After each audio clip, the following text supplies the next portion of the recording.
김준우와 따뜻한 하루가 함께합니다. 네, 김준우의 뉴스 정면 승부 박영식 평론가 김민하 평론가와 함께하고 있습니다.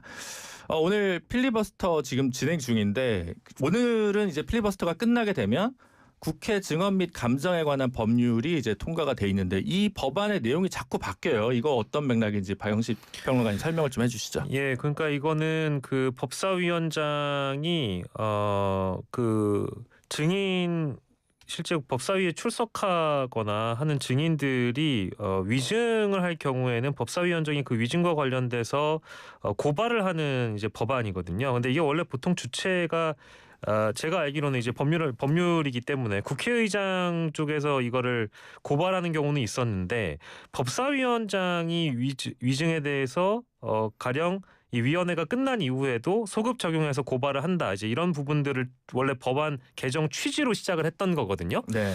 근데 이번에 수정안에는 사실은 그 이번에 국정 조사를 하는 과정에 이상민 증인이라든지 네. 한덕수 증인이라든지 이런 사람들이 위증한 대목들이 드러났는데 그 국정조사위원회가 끝나고 나서 그렇다면 고발을 할 수 있어야 되는 거잖아요. 그런데 원래는 이제 특위의 위원장이 해야 되는데 위원장이 사라졌으니까 고발 주체가 없다. 그렇죠. 이제 네. 그렇게 되는 거니까 그러면은 이들을 그대로 국회가 두고 볼 수 있는 것이냐 그런 차원에서 요 법안을 개정하려고 했던 거거든요. 네. 근데 그럼에도 불구하고 이번 수정안에는 그 취지가 소급 적용 취지는 또 빠졌어요. 네.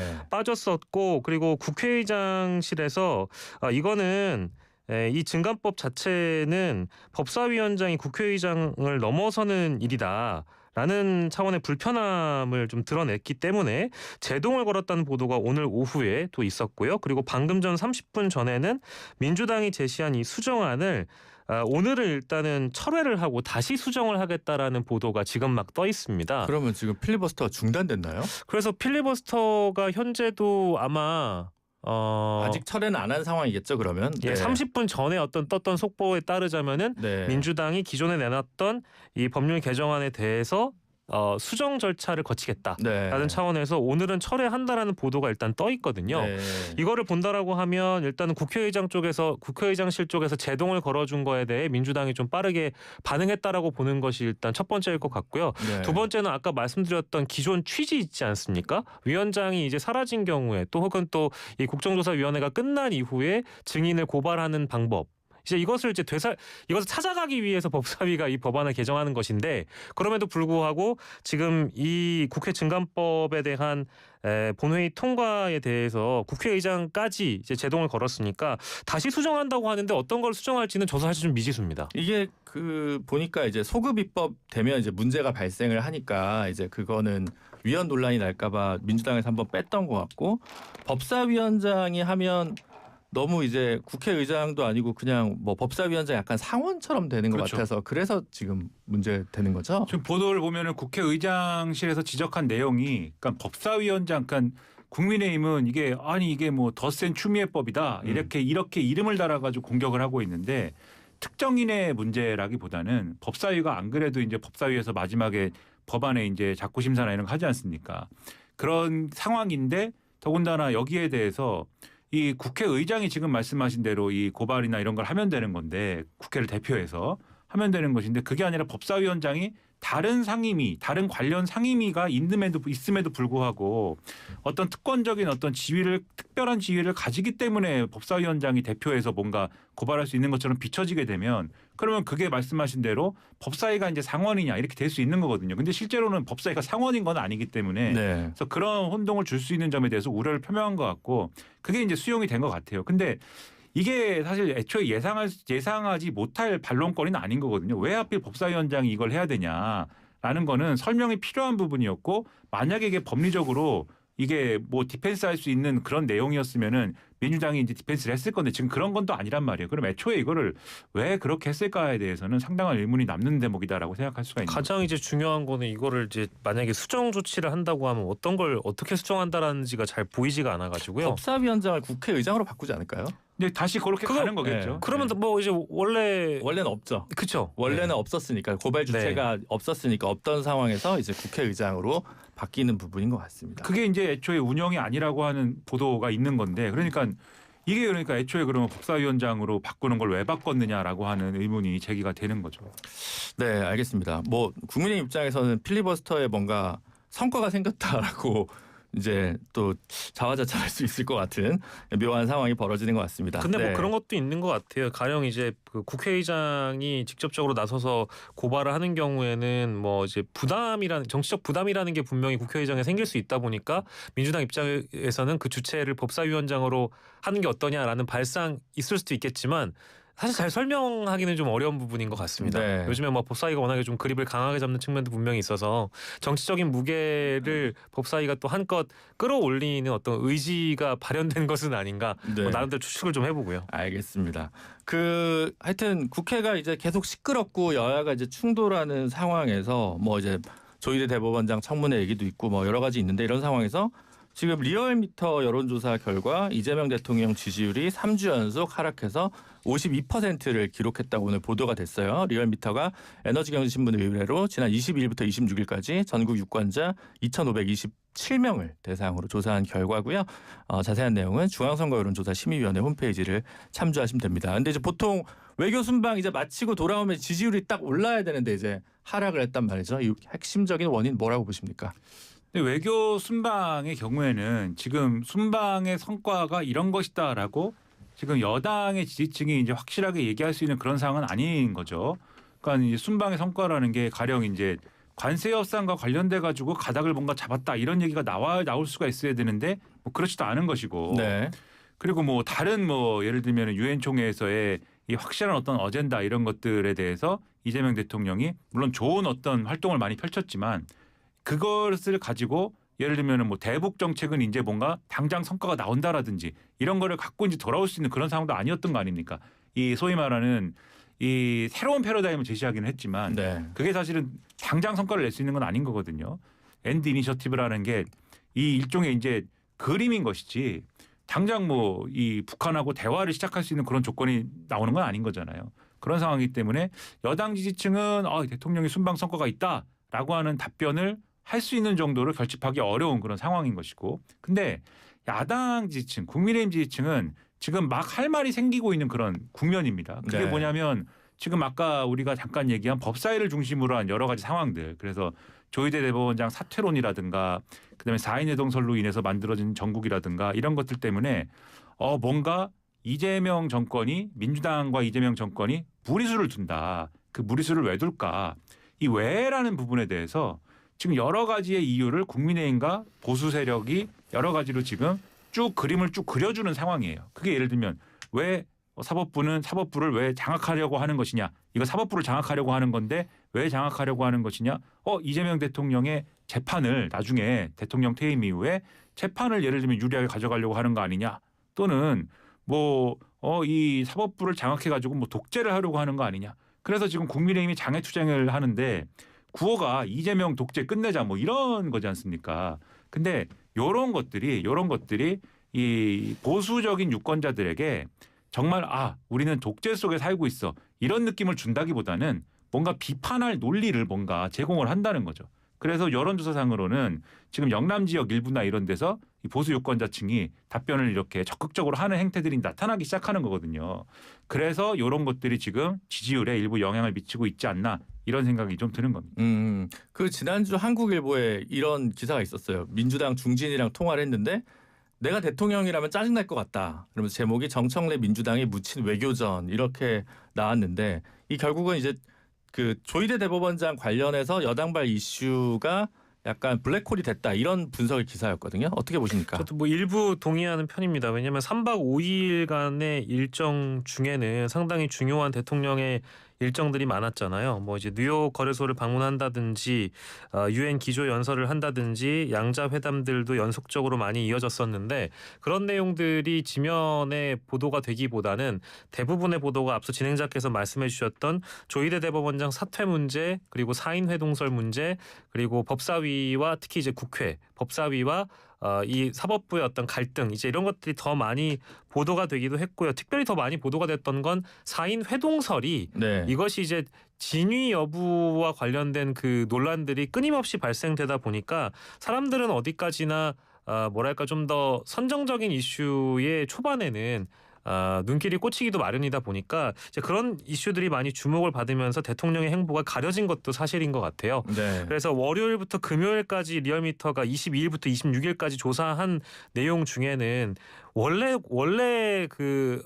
정치 문법에 따르자면 보통 대통령이 외교 일정 때문에 밖에 나가시면 국내 정치가 조금 그 어떤 대통령의 정치를 응원해주는 편이 되어야 되는데 네. 좀 반대로 됐던 측면이 분명히 존재했기 때문에 지지율의 어떤 어드밴티지를 가져오지 못했다라는 그런 생각이 들고요. 네. 두 번째로는 이게 아직 금요일 오후 늦게 발생했던 우리가 처음에 얘기했던 국정자원 화재 사태와 관련된 내용이 반영이 안 된 거예요. 네. 그래서 일단은 이번 주 여론조사 다른 흐름도 봐야 되겠습니다만은 연휴 끝난 이후에 대통령의 지지도가 리얼미터 조사에서는 또 어떻게 변동하는지를 우리가 함께 지켜봐야 되겠습니다. 네.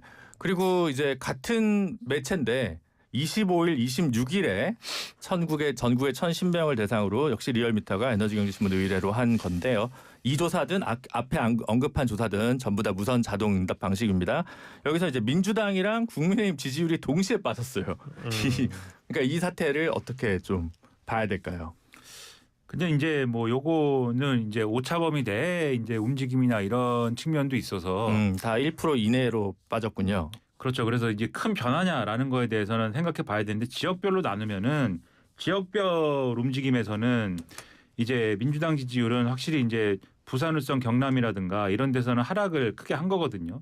그래서 그런 측면들이 아까 말씀드린 이제 법사위 관련 이슈 이런 데서 이 보수 지지층들의 어떤 결집이나 이런 게 일어난 그러한 측면을 보여주는 게 아니냐라는 생각이 들고 국민의힘의 경우에는 가령 이 민주당이 틈을 이렇게 보인 건데 왜 반등하지 않느냐 이런 질문이 가능한 거죠. 그렇죠. 왜 반등하지 않느냐라고 한다면 국민의힘의 지금 대응 방식이 아까도 말씀드렸듯이 장애투쟁과 그 장애투쟁과 결부된 사실은 과한 메시지인 거거든요. 그러니까 아까 제가 말씀드린 게 비판할 논리는 지금 그러니까 이재명 정권 그리고 민주당을 비판할 수 있는 논리 자체는 크게 이제 유포가 되고 있는 상황이긴 하지만 국민의힘이 이재명 정권과 민주당을 상대로 해서 뭔가 의미 있는 싸움을 할 수 있는 그러한 태세를 갖췄느냐에 있는 부분에서는 네. 별로 긍정적으로 보수적 유권자들도 평가하지 않는 상황이다. 이렇게 볼 수가 있는 측면들이 있는 것 같습니다. 그래서 내부에서도 지금 우리가 이렇게 가는 게 맞냐? 이 질문을 한다는 거잖아요. 네. 그런 상황이 지지율에도 반영되고 있어서 반등하지 않는 것이다. 이렇게 말씀드리겠습니다. 예, 뭐 저도 사실 앞서 평가하고 동일한데 그 국민의힘과 민주당의 지지율이 동시에 하락한 내용이라는 것은 뭐 지금 이 조사에서는 유의미한 변화가 있었다고 보기는 일단은 어려울 것 같고요. 네. 이제 통계적으로 봤을 때 그런 것 같습니다. 다만 국민의힘 지지율의 장외투쟁은 앞으로 긍정적인 영향보다는 오히려 더 외연의 확장과 중도층 이탈을 가속화시키는 하나의 원인으로 작용할 것 같습니다. 특히 연휴 이후에는 이 장외투쟁 계획이 실제 잡혀있지 않다라는 걸 보면 내부적으로도 고민이 많은 것 같고요. 여전히 국민의힘 지도부나 국민의힘 쪽에서 공식적으로 윤 어게인이라는 이런 피켓 시위는 하지 않았으면 좋겠다라는 뭐 기색이 역력한데 다만 거기에 참여하시는 분들의 그 자유를 또 막을 수가 없기 때문에 뭔가 이제 과거로 돌아가고 싶진 않지만 과거에 발목 잡히게 되는 국민의힘 지도부의 현 주소를 그대로 보여주고 있는 것 같아서 이 집회에 대한 고민은 앞으로도 이어질 것 같고요. 이것이 이제 지지율에 긍정적인 영향을 미치지 않는다라고 한다면 다른 방식의 이제 원내 투쟁을 더 중점적으로 하는 것이 국민의힘 지도부에게 훨씬 낫지 않을까 뭐 조언 드려봅니다. 네. 국민의힘 같은 경우는 지금 또 그 불 안 나나 이 논란으로 지금 국민의힘 김정재 의원이 이제 논란을 샀는데 뭐 그거는 거기서 이제 끝나는 게 아니라 이제 지금 다시 또 하나 제기가 됐습니다. 민주당 한준호 의원이 그 지난 총선을 앞두고 김정재 의원과 이철규 당시 공관위원장 통화 내용을 공개한 건데요. 이 내용 좀 간략히 설명해 주시죠. 그러니까 이제 지난 총선을 앞두고 김정재 의원하고 이철규 의원이 통화를 했는데 그 통화 내용을 보면은 이런 얘기입니다. 예, 김정재 의원이 이런 얘기 한다는 거예요. 웬만하면 3배까지 차이 나면 잘 좀 도와줘서 단수로 공천을 해달라. 경선을 하면 문제가 생긴다. 포항 같은 지역은 돈으로 매수를 한다. 3억에서 5억 원 주고 캠프 통째로 지지선언을 하게 되는 게 일상화돼 있다. 이게 걸리면 우리 당은 망한다. 예전에 할 때도 다른 후보가 저한테 돈 5억을 요구를 했다. 그러니까 단수 공천으로 좀 정리를 해줘라. 이런 얘기를 이제 했다라는 내용을 이제 한준호 민주당 최고위원이 공개를 한 것인데, 즉 일종의 공천 거래 의혹 아니겠습니까? 네. 그리고 사실 이것뿐만이 아니거든요. 그러니까 포항 지역에 관련된 의혹과 관련돼서는 지난번에 이 명태균 씨 관련 의혹 막 이렇게 제기되고 할 때 지금은 개혁신당 대표인 이준석 의원이 포항 지역에서 포항 시장을 둘러싼 이제 여러 가지 의혹이나 이런 것들을 또 설명을 한 적이 있습니다. 그러면 그건 지방선거 얘기였는데 그래서 그것도 윤석열 그다음에 김건희 부부의 공천과 관련된 논란 그게 포항시장과 관련돼서 뭔가 이상한 일들이 있었다. 그리고 여기에 그 당시에 국회의원도 뭐 여러모로 걸쳐져 있다. 이런 얘기였던 걸로 저는 기억을 하는데 그런데 이 총선에서도 결국 이철규 의원과 통화를 했다라고 지금 하는 내용이지만 이철규 의원도 당연히 뭐 여기에 당시에 인재 영입위를 거쳐서 공천관리위원회에 영향을 미치는 입장이었지만 하지만 그 공천관리위원회는 그러면 단독으로 뭐 이철규 의원 혼자서 뭐 주도하는 그러한 공천관리위원회였겠느냐. 그렇지 않을 거 아닙니까? 여러 사람의 뭐 이해관계가 오갔기도 했겠지만은 당연히 윤석열 또는 지금 의심하는 것으로는 윤석열, 김건희 이 두 사람의 어떤 종류의 영향력도 미치는 구조였던 것이 아니냐를 의심하는 거잖아요. 그러니까 요거는 요런 얘기가 나오게 되면 또 어떤 종류의 수사로 또 연결될 수가 있는 고리가 되기 때문에 상당히 중요한 내용으로 다뤄지게 될 것 같다. 이런 생각이 드는 겁니다. 이거 굉장히 그 큰 사건이 될 수도 있다라는 생각이 드는데요. 왜냐하면 첫 번째로는 이걸 지금 일상화돼 있다라는 이야기를 그냥 해버리잖아요. 네. 김정재 의원이 이철규 당시 의원한테 이렇게 하는데 공관위원이었던 이철규 의원에게 3억에서 5억 원을 주고 캠프를 통째로 지지선언한다. 그러니까 이게 무슨 말이냐면은 단수를 주지 않고 이제 경선을 붙이게 되면은 A 캠프가 B 캠프에게 돈을 요구를 한 다음에 이 캠프를 통째로 매수해달라고 부탁한다라는 거잖아요. 청탁한다라는 거잖아요. 그러니까 이거를 일상화됐다는 표현을 김정재 의원이 해버립니다. 이게 본인 증언이 나와버렸거든요. 이거 굉장히 심각한 건이고요. 또 다른 증언은 자신도 5억을 요구받았다라고 얘기를 하고 있습니다. 네.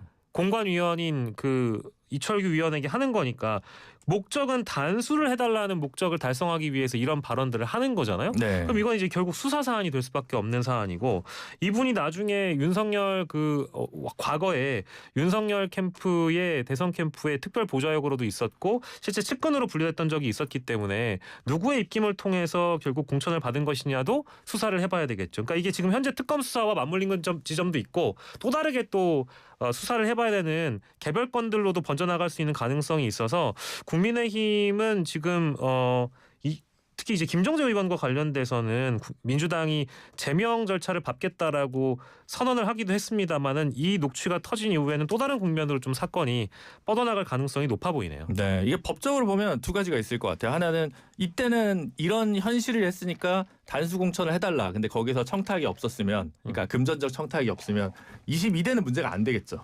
근데 21대 때 그런 요구를 했는데 아마 이제 본인은 부인을 할 거고, 근데 어쨌든 그러한 정치 현실이 있으니까 조사를 할 텐데 이게 또 이제 뭐 시효 문제부터 시작해서 복잡하게 이제 좀 나올 텐데 어쨌든 이 부분과 관련해서 좀 우리 정치가 좀 바뀌어야 될 것 같다는 생각을 되게 많이 하게 됩니다. 네, 시간이 뭐 벌써 다 됐네요. 저희 이거 좀 더 길게 만들어야 될 것 같아요. 네, 어쨌든 오늘 두 분 말씀은 여기까지 듣도록 하겠습니다. 지금까지 박영식 시사평론가, 김민아 시사평론가였습니다.